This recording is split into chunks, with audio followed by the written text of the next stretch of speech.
Yes, everybody, welcome back to Talking Wolves and welcome back to another match preview on the channel. Hope you guys are keeping well and safe and you've enjoyed your last couple of weeks or so. A little break from club football, but I am glad it's back. I'm not a big fan. You guys know I'm not a big fan of the international stuff, so I'm glad that football is back and Wolves will be taking on the Saints, Southampton at Molineux this coming Monday on the 23rd of November.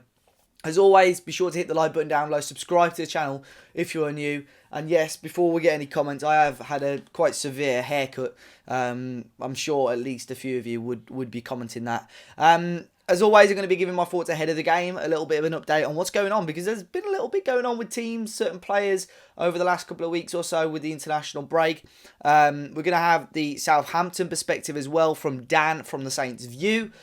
But, as always, be sure to go and check out our channel partners over at Football Prizes. Another fantastic prize to check out this week. Last week, you would have seen on our social media they were doing a signed shirt from this season. But this week's prize is a signed goalkeeper shirt from Rui Patricio. I think it's last season's shirt. A lovely shirt as well. Signed, framed by Patricio, and be sure to enter that. I think it ends on Wednesday, so you could have the chance of winning that fantastic shirt signed by our, I was going to say our number one, but it's our number 11, but our number one goalkeeper, Rui Patricio. A link to that is in the top of the description. So, Wolves back in club action, back up against Southampton this weekend or Monday. It's going to be interesting. You know, we look at the table at the moment after the game against Leicester where we had a defeat. It was a little bit of an annoying game because there were positives in the game. There were negatives in the game. A little bit of VAR controversy. But we see ourselves in 9th place at the moment. Southampton have had a great start to the season. They were one of those teams where, especially with some of the way they were playing towards the end of last season and some of the players that they brought in, I thought, you know what? They could be a team that will start to challenge the top six like we've done, like Leicester have done, like Everton have done. And I had a couple of wobbly results at the start of the season during pre-season, which made me doubt that. But you know what? Hasenhüttl's got them playing in a good way, and they're winning games at the moment. And they see themselves in 4th place, just 2 points now off top of the league. And they were top for a very short while as well. You'll see they've conceded 12 goals, scored 16. So they've conceded a few more than Wolves, but they've scored 8 more than Wolves in the Premier League this season. I think Wolves and us as fans know we do have to start scoring more goals. We saw Fabio Silva as well over the international break. Wasn't selected for the under-20s Portugal squad or the 21s. So stayed at Wolves and got the opportunity with the Wolves 21s to play in the Papa John's Trophy and managed to get a couple of goals, which was good for his confidence, good to help out the younger lads as well. And obviously that saw the 21s through into the next round, the knockout round of the Papa John's Trophy. But can we see a little bit of Raul Jimenez and Fabio Silva? Could we go back with the 5-3-2? It's what I've talked about a little bit in previous videos.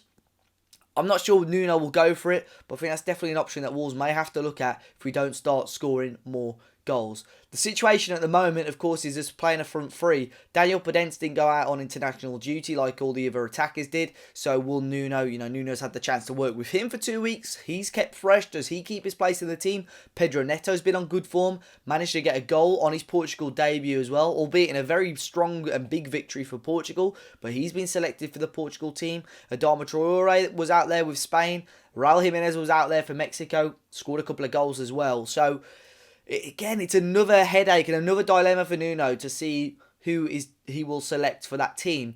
I know Nuno said there's a couple of selection issues in terms of injuries and fitness at the moment, which obviously we'll have to look at. One of those issues may well be Leander Dendoncker, who had a little bit of an issue. However, he did play in Belgium's most recent game. Ryan Aït-Nouri had to pull out of the 21 squad as well with I think it was a groin injury as well.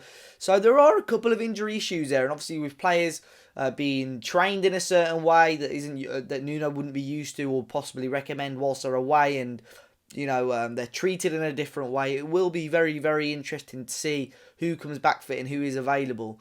Another player that has been really impressive, though, for the under-21s again is Vitor Ferreira, who hasn't really had a look in this season, but really, starting to raise a few eyebrows in Portugal. He's a very, very highly rated player, but still, Nuno has overlooked him time and time again this season, not really seen him play much in the Premier League at all.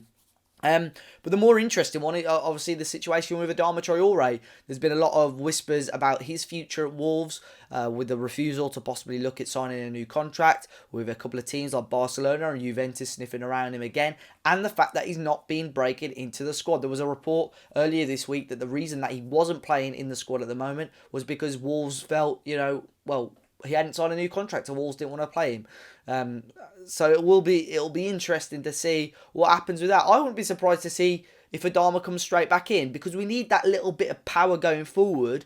But at the same time, Podence and Neto haven't really done much wrong. So it is quite difficult. It's a difficult situation. I don't envy Nuno at all trying to select that front three. But in terms of left wing back as well, Aït-Nouri, is Marçal going to be fit? Because Marçal's had a couple of fitness issues as well, and he played in that 21s game in the Papa Johns as well. Hopefully that helped his sharpness and so on. So it is quite a tough one. However, let's go and find out the Southampton point of view. We're going over to Dan from the Saints view, and he's going to give his thoughts ahead of Wolves versus Saints on Monday.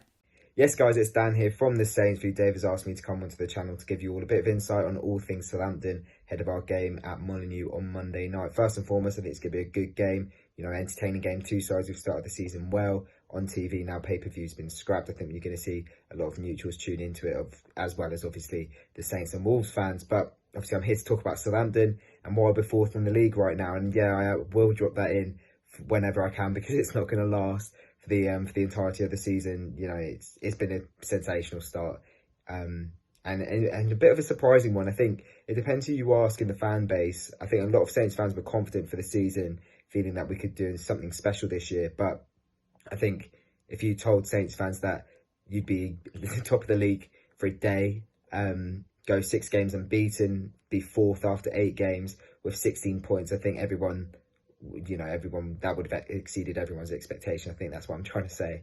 And it's definitely exceeded mine. We started off with 2 dodgy games against Palace and Spurs, even against Brentford in the Cup, so you could argue 3, which was surprising because we all thought that we were going to start quite well following the restart. Obviously, there was only 6 weeks, in between the end of last season and the start of this one. We ended last season fantastically well. I think we only lost 1 game during that restart period, which basically turned around our season, in all honesty, especially the second half in general.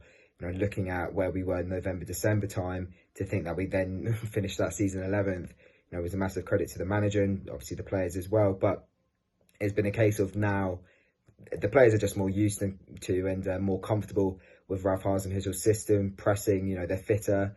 And like I said, they're more comfortable with it.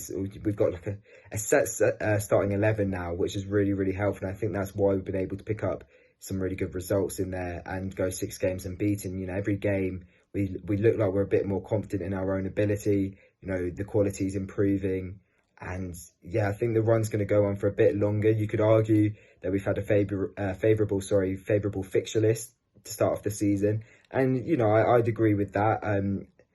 We're gonna be playing the likes of City and Liverpool around Christmas time, so it might drop off then, which is why it's absolutely vital we get points now.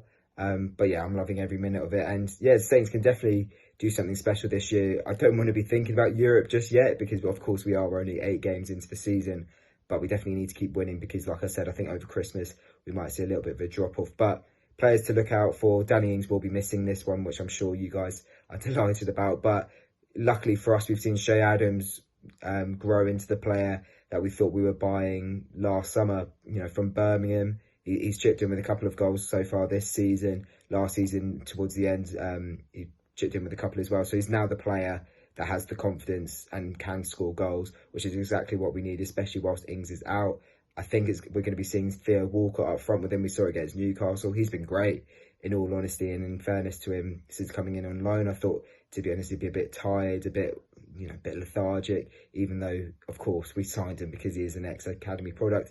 Yet to score his first goal back at the club, so I'm sure there's an incentive for him there to get a goal on Monday. Ward-Prowse, excellent as always. Stuart Armstrong, one of the most underrated players in the league. Yannick Vestergaard at the back has been great, both fullbacks, Bertrand and Walker-Peters, also superb. McCarthy in goal. I could basically list our entire starting 11. They've all been very, very good for us this season. So I think it's been a great game. Wolves, very difficult opponent, but there's something about the club at the moment and the team. There's just a confidence in the air, not an arrogance, but definitely a belief in our own ability. So I'm going to back a 2-1 Southampton win with Theo Walcott to score. Thank you so much for having me on the channel. Of course, good luck for the rest of the season after Monday night. And yeah, may the best team win. So big thanks to Dan. As always, I will leave his links in the description down below. Predicted lineup is always a tough one. Patricio in goal, yes. Cody in the middle, possibly. Again, Cody's another one. I was going to say a definite yes, but I think he would be desperate not to lose that streak of consecutive league games. I think he'll be in the squad. Of course, he had to pull out the England squad due to COVID restrictions, but I think he should be back. He should be fit enough to play. Right centre-back, I think, is going to be Bolly, and the left centre-back is Kilman. I think defensively, we've looked okay. It's just we're just not doing much more going forward. We're not scoring enough goals, are we? Defensively, though, you look at our record, 9 goals conceded. That's better or the same as all of the top 6. So, we're doing all right. I think it's actually, just quickly looking at it, it's the best defensive record, level with many teams, but best defensive record in the league anyway. Yeah, that back three is all right. I think Nelson Semedo is starting to come into his own a little bit more at right wing back. I do like the look of Nelson a bit more. Left wing back, it wouldn't surprise me to see Aït-Nouri dropped. He wasn't fantastic against Leicester, but as a young player, you're not going to be expecting him to start every single game. So it will be interesting to see who Nuno goes with there. Neves and Dendoncker maybe in the middle again. I think I can't see many mass changes to the squad unless Nuno has had his thinking cap on over the last 2 weeks and felt a change is definitely needed. Front three, I cannot decide. Jimenez obviously is the striker. Podence and Neto, I'd probably go with, but I wouldn't be surprised to see Adama reintroduced into that as well. And in terms of score predictions, I've actually asked on Twitter today for quite a few score predictions. We've not done this in a while, so we've asked for some score predictions over on Twitter as well. We've got Mark Barney. He's gone with a 0-0 draw. Richard, nice and positive, Richard. Wolves 3-0. Come on, you Wolves. In Nuno we trust. We like that a lot. John Hurst has gone with 2-0 Wolves. Jimenez and Traore. Robert Dickin has gone with a 2-0 Wolves as well. Howard Phillips has gone with a 1-0 win. And Mystic Kev, I really hope you are Mystic Kev, with a 2-1 win for Wolves. So big thanks to everyone that posted those in on Twitter. I will be start doing that a lot more. We did that last season or the season before. So keep your eye out for that and get involved. As always though, guys, let me know your thoughts in the comment section down below. It really does mean a lot. As I said, I hope you guys are keeping well and safe, and hopefully Wolves can get 3 points. I'll be back on Monday with the fans react and my thoughts after the game as well. Be sure to hit the like button down below, subscribe to the channel if you're new, and until next time, I'll see you all very, very soon.